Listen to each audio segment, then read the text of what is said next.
नमस्कार दोस्तों, मैं हूं राघवेंद्र। स्वागत है आप सभी का इंडिया न्यूज में। बीते सप्ताह जिस तरीके से जम्मू कश्मीर के अनंतनाग से खबर आई, हर एक भारतवासी को गमगीन कर गई। भारत माँ के 3 सपूत भारत की रक्षा के लिए शहीद हो गए, एक कर्नल, एक मेजर, तो वहीं एक जम्मू कश्मीर पुलिस के डीएसपी हुमायूं भट्ट। कहीं किसी की कोई बिटिया 2 साल की थी, कहीं कोई एकलौता भाई था, तो कहीं किसी की शादी के मात्र 6 महीने हुए थे। तीनों परिवार उजड़ गए।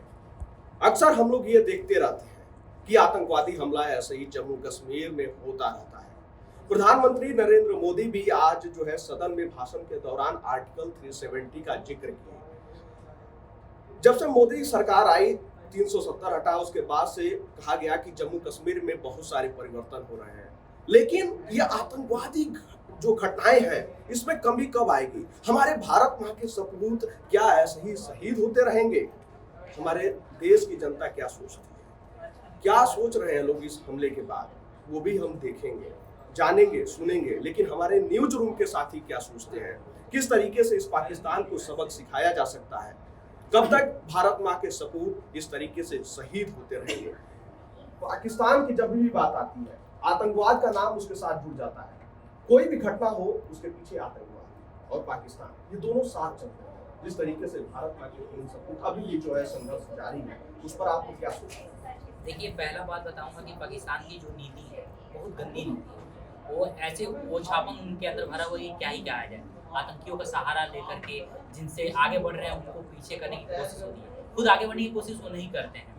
आतंकियों का सहारा लेकर के भारत के सैनिकों के साथ जैसे उन्होंने बर्बरता करी है बहुत सालों से, चाहे मनमोहन सिंह की सरकार हो या मोदी की सरकार हो या जो भी सरकार रही है, तो पाकिस्तान हमेशा ऐसे नापाक हरकत करते रहे हैं, उधर से होता रहा है। लेकिन मुझे लगता है कि जो सैनिकों की शहादत है वो मतलब ऐसे नहीं जाना चाहिए, उसका बदला लेना चाहिए और सबक सिखाना चाहिए। एक तरफ हम विश्व विजेता बन चुके हैं और बन चुके हैं, क्या विश्व विजेता रहे भी हैं और विश्व विजेता हैं भी, लेकिन ऐसे में अगर कोई छोटा मोटा मुल्क आकर के हमारे सैनिकों को जो हमारे जान की हिफाजत कर उनकी जान ले ले, तो फिर मुझे लगता है कि सरकार को एक बार फिर से कड़ा रुख अपनाना चाहिए और सबक सिखाना चाहिए। कड़ा से कड़ा रुख तो अपनाना चाहिए, लेकिन ये पाकिस्तानी या यूं कहें आतंकवादी, खैर पाकिस्तानी और आतंकवादी में अब ज्यादा फर्क नहीं रह गया, लेकिन शब्दों की मर्यादा का ख्याल रखें तो इसका क्या इलाज हो सकता है, जिस हिसाब से ये हमेशा पाकिस्तान अपनी हरकतों से बाज नहीं होता है?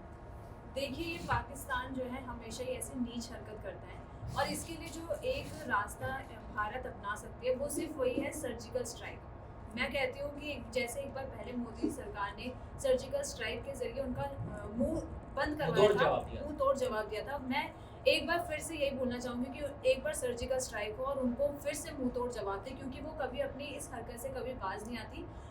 पाकिस्तान है ही इस लायक, उनको जो है ना हर चीज़ का जो है ना सिर्फ आतंकवाद, उनके अंदर भ्रष्टाचार, आतंकवाद सिर्फ यही भरा हुआ है, क्योंकि वो उनके पास कुछ है ही नहीं, खाने तक के पैसे नहीं है, गरीबी में डूब रहे हैं और यहाँ पर आके वो आतंकवाद फैला रहे हैं।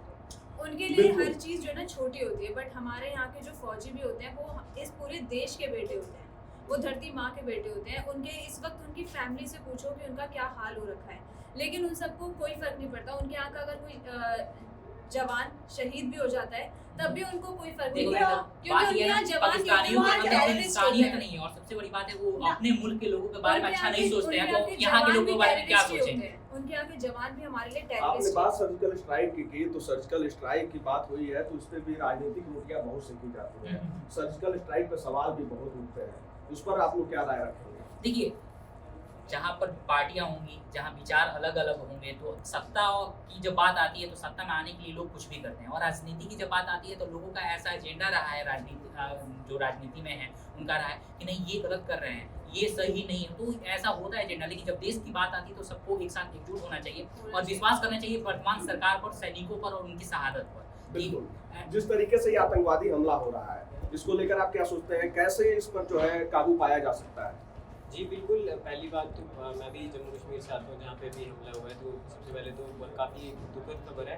और वहीं मैं चाहता हूँ कि आप जैसे कह रहे थे सर्जिकल स्ट्राइक जो सियासत की बात कर रहे थे, तो आज सर्जिकल स्ट्राइक की ज़रूरत ही नहीं पड़नी चाहिए वैसे तो। उससे पहले आप कंट्रोल अगर कर ले टेररिज्म पे तो अब कैसे कंट्रोल कर लें टेररिज्म पे? जी बिल्कुल, जिस तरह से अभी उन्होंने 370 हटाया, पर अभी तक पूरी तरह से वो अप्लीकेबल नहीं हो पाया। ज़मीनी स्तर पे आप देखें तो 50% ही लोगों का अभी भी ठीक हुआ है। अभी G20 भी वहाँ पे हुआ, और भी चीज़ें वहाँ पे आ रही है धीरे धीरे। बस ये थोड़ा सा सिक्योरिटी को और बढ़ाया जाए और जो लूप होल्स हैं उनमें काम किया जाए। देखिए हमारे जवान जो है उस किसी समय की जो सोच ही इतनी घटिया होगी, उसको हम कितना भी सुधारने की कोशिश करें वो कभी नहीं सुधर सकता। हमारे उनके यहाँ अंदर ये कहावत है, बस ही चुका है कि हमें जो है ना, ये हिंदुस्तान है, हिंदुस्तान से हमेशा हमें जो है ना बदला लेना है, इसलिए वो हमेशा कुछ ना कुछ करके यहाँ पे पाकिस्तान के नाम गोलीबारी में करता है। पाक आता है, लेकिन वो हरकतें नापाक वाली है।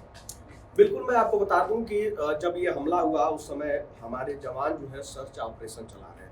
अब सोचिए सर्च ऑपरेशन चलाते समय ये पीठ पीछे से आतंकवादी आक्रमण करते हैं। अगर हिम्मत है तो सामने से आके दो हाथ कर ले, हमारे जवान किसी से कम नहीं है। लेकिन सर्च ऑपरेशन चलाते समय मंगलवार की देर रात ये हमला होता है बुज़दिल और लोग हैं ना, इसलिए जी। पीठ पीछे से वार करते हैं। अगर देखिए- हिम्मत होती तो सामने से आके वार कर देना। जिस विजय ने क्योंकि सामने उन्हें कैसे आकर सामने से लड़ेंगे, सही यही तो बात बात है, है। उन्हें भारत से जो है ना नजरें मिलाने की उनकी औकात नहीं है, लेकिन वो फिर भी इसीलिए पीठ पीछे से वार करते हैं। सामने आगे तो उनको पता है कि वो वापस अपने कि घर भारतीय जा ही नहीं सेना पाएंगे। उन्हें मुंह तोड़ जवाब देने के लिए पूरे तरीके जी, से और तैयार है। पाकिस्तान अभी के आप छोटे वहां से आते हैं, वहाँ क्या माहौल होता है? जी अभी भी देखा जाए तो जब भी कुछ भी ऐसा इवेंट हो जाता है तो कर्फ्यू लग जाता है, फ़ोन में इंटरनेट बंद कर दिया जाता है, तो उसके वहाँ की जो आवाम है उनको काफ़ी ज़्यादा मुसीबत झेलने को मिलती है। स्कूल बंद हो जाते हैं तो बच्चों की पढ़ाई भी रुक जाती है, और कहीं ना कहीं डर जो है दिल में बैठ जाता है, सेफ नहीं लगता।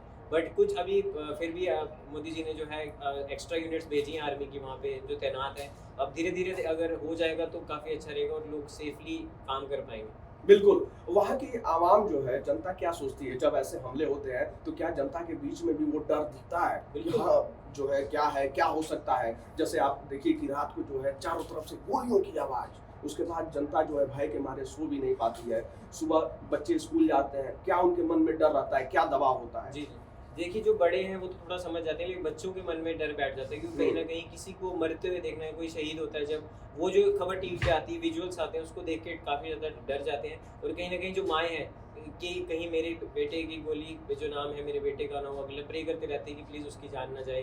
वाइफ जो अपने पति के लिए दुआ मांगती है, क्योंकि हर किसी को जान प्यारी होती है और भारत के लिए जान देना एक अच्छी चीज़ है, लेकिन अपने किसी का जब बेटा जाता है सबसे ज़्यादा दुख उसी को होता है।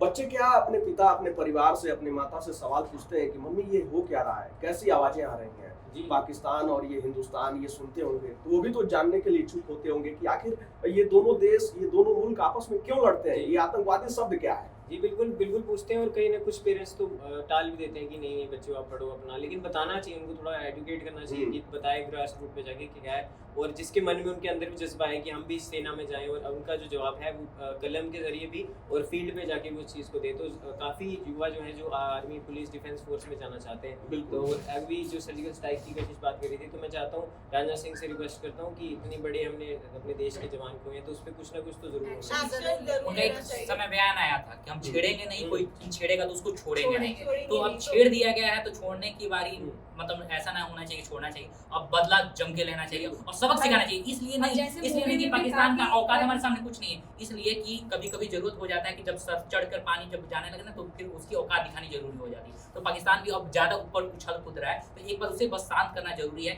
और मुझे लगता है कि पाकिस्तान को बस सबक सिखाना, एक थोड़ी सी छोटी सी भी एक्शन ले लेगा हिंदुस्तान ना, तो पाकिस्तान पाकिस्तान खुद ब खुद को समझदार हो वहाँ के जाएगा। अवाम खुद वहाँ रहना नहीं चाहती, उनको पता है हमारे देश की क्या हालत है। आप अपने देश के अपने गधे बेच दिए, राशन आपके पास है नहीं, आटा चावल इतना महंगा है, तो वहाँ के लोग तो खुद ही तो बोलते हैं। गरीबी से खुद ही हाँ। मर रहे हैं, लेकिन इन्हें आतंकवाद फैलाना है। बिल्कुल।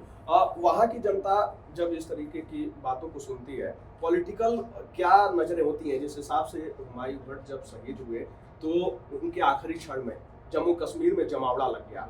जनता ने हर तरफ से उनको सराहा, भारत माता की जय के नारे, वंदे मातरम के नारे। तो पहले और अब में आप जम्मू कश्मीर में कितना फर्क देखते हैं? नहीं बिल्कुल बहुत फर्क है राघवेंद्र, अभी आया है। और अब जो अब ये राजनीतिक वाली चीज़ें ये भी कम हुई है, लेकिन पहले होता था कि हाँ जी आप जितने बड़े बड़े लीडर हैं चले जाते थे वहाँ पे कि दिखाने के लिए कि हम आए हैं ताकि अगली बार उस चीज़ पे वोट मांग सकें। लेकिन अब ये चीज़ें थोड़ी कम हो गई, कंट्रोल में हो गई। और जब अभी जब से हमारे जो स्पेशल फोर्सेस के भी जवान मौजूद हैं, अभी भी आप ड्रोन से पूरे सिक्योरिटी का जायजा किया जा रहा है और अंदर तक लोग जा रहे हैं। अभी वहाँ पे आपको अगर बताऊं, वो जंगल जो है काफ़ी ज़्यादा डेंस है, तो रात को एक नाइट विजन जो है हर एक के पास होना चाहिए, क्योंकि कहीं ना कहीं हम एडवांस टेक्नोलॉजी अभी भी आर्मी को नहीं दे पा रहे हैं उनके हाथ में। जैसे यूएस या रशिया में आप देख लो, उनके हाथ में वो वेपन्स उनके लेवल के अभी नहीं है इस समय। बिल्कुल, लेकिन अब आप लोग बताइए एक सुर में, पाकिस्तान का क्या इलाज है? अपनी हरकतों से ये बाज कैसे आएगा? देखिए, एक ही इलाज है, लात का देवता है, बात से नहीं मानेगा, लात जरूर लात का भूत कभी भी बातों से नहीं मान सकता, तो सर्जिकल स्ट्राइक तो बस सर्जिकल स्ट्राइक सर्जिकल स्ट्राइक होनी चाहिए। सर्जिकल स्ट्राइक होनी चाहिए। और मोदी सरकार से हमारी अपील है कि सर्जिकल स्ट्राइक करो और इनके घर में घुस के मारो जी। और बेस पिछली बार भी जैसे 200 से ज्यादा बेस कैंप हमने खत्म कर दिए थे, और एक भी जवान हमारा वहाँ पे किसी को कोई चोट तक नहीं किसी लगी, को सब कोई वापिस चोट आ नहीं गए। बिल्कुल उसी सिर्फ तरीके से एक 10 लोगों ने पूरा काम कर दिया। सोचो 10 अगर 100,500 के बराबर है, तो अगर पूरी फोर्स चलेगी तो क्या होगा? फिर तो पाकिस्तान खत्म ही हो जाएगा। बिल्कुल, जनता यही मांग कर रही है। जिस तरीके से पुलवामा के बाद जो एक्शन हुआ था, जो सर्जिकल स्ट्राइक हुआ था, फिर एक बार पाकिस्तान पे ठीक उसी तरीके से चढ़ाई होनी चाहिए, और होनी भी चाहिए भैया, क्योंकि जिस तरीके से हमारे कर्नल, मेजर और जो है जम्मू कश्मीर पुलिस के डीएसपी शहीद हुए, उसके बाद हिंदुस्तान का माहौल जो है वो अलग ही है। आप सोचिए ना, मेजर आशीष भौचर 36 वर्षीय आयु थी, उनके परिवार वालों को क्या पता था कि वो इस तरीके से उन्हें छोड़कर चले जाएंगे। जो परिवार वाले इस बात का इंतजार कर रहे थे कि कब 23 अक्टूबर आएगा, मेरी माँ और बेटा आशीष भौचर, उनका सपना पूरा होगा। आपको बता दूं कि आशीष भौचर जो पानीपत से आते थे, उनका सपना था, उनके परिवार वालों का सपना था कि वो अपने मकान में रहें जो आशीष के कमाई से बना हुआ हो।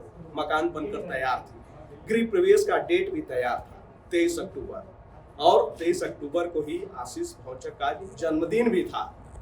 अब सोचिए, जो परिवार इस बात के इंतजार में था कि मेरा लाल, मेरा बेटा, मेरा सुहाग 1 महीने बाद जो है घर को आएगा, और आंगन में फिर जो है वही हंसी ठिठोली होगी, खुशियां मनेंगी, उत्सव होगा, लेकिन वो परिवार जो है इस समय गम में डूबा हुआ है। ठीक ऐसे ही जम्मू कश्मीर पुलिस के डीएसपी भाई भट्ट के परिवार वालों का भी यही हाल है।